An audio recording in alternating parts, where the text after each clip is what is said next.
Is there a way though just to check that on your phone? It's easy. To check, I'm sorry. It's 423. I mean, the things that constantly happen. Yeah, I mean, you can still, on the website, you'll have where these occurrences have happened and that.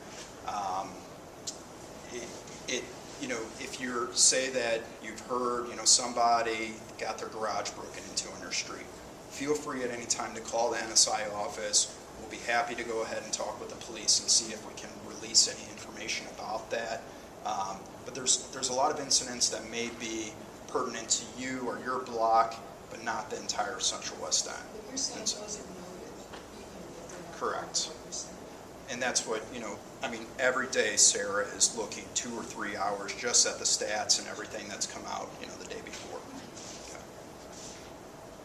Anything on the alert policy? Okay. GPS tracking. Last time we were here, we try to show the GPS what we've done with that. This is, again, a function that Sarah does daily, is every patrol that we have, every supplemental patrol officer that we have in the Central West End has a GPS device with them. And you ask, why is that? What are we trying to do with that?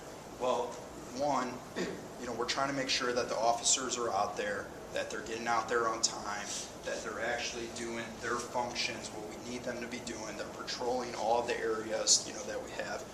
And then for you, the taxpayer, when you ask us a question, you say, hey, I never saw the patrols going down my street. Well, now we have the evidence to say, well, sir, last night they went down your street 5 times, and so we can go ahead and back that up for you as the taxpayer. This is an example of the GPS unit and what it shows us.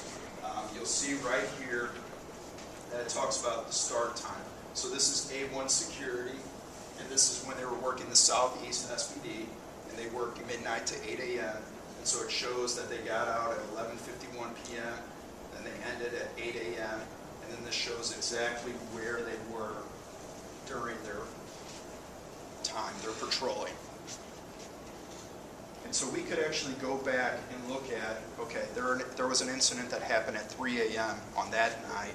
Where was that officer? Where were they when that incident happened? And so we can go back and look at that GPS data and show, oh, well, they were here on this street, or, show the different other example. This one is in Washington Place, Westminster Lake. And this is the city's finest patrols. And this shows, again, here's where their office is. And then they come out into the area. And then it shows there was a start time of 6:34 p.m. and an end time of 10:21 p.m. So that was a 4-hour shift that they had there. So they came out, and you can see, they're really covering the area. And the reason why it's bold in there is that they covered it back and forth, several times. They were really out patrolling that area. It seemed to be really visible during that. So these are just examples of what, again, Sarah is downloading all of the GPS units on a daily basis and reviewing that. And when we get invoices from these companies, we don't pay any of the invoices unless the actual GPS data matches up to them. So we can go ahead and guarantee that every dime that we are spending on supplemental patrols, actually they did do the work. They were out there. They were working hard for the community. This is just another plug. Talked about this last time too again. Hopefully the captain will be happy about this. The annual 9th District Business Association Luncheon is Monday. It's a really good event. This year the guest speaker is Bill McClellan. Guy Phillips, again, will be Masters of Ceremonies. And it is all of the money, all the proceeds, 100% of it goes right back into the 9th District, where they can go ahead and use it for equipment and supplies and that for the police officers itself. It's a $20 ticket. If you aren't able to make the lunch, you can still go ahead and just give a donation. You can go ahead and get on the website, 9thdistrictpolice.com, and you can go ahead and do that with a credit card and make a donation or buy a ticket to the event. So it's a really nice event. It's a good meal. And this year we're going to see the captain make amends with the Post-Dispatch. Should be interesting.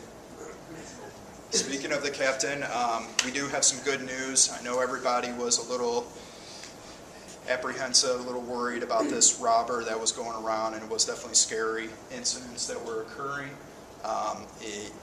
The suspect was apprehended yesterday. The 9th District did a great job on that, and so I just want the captain to go ahead and come up and talk about it. Thank you.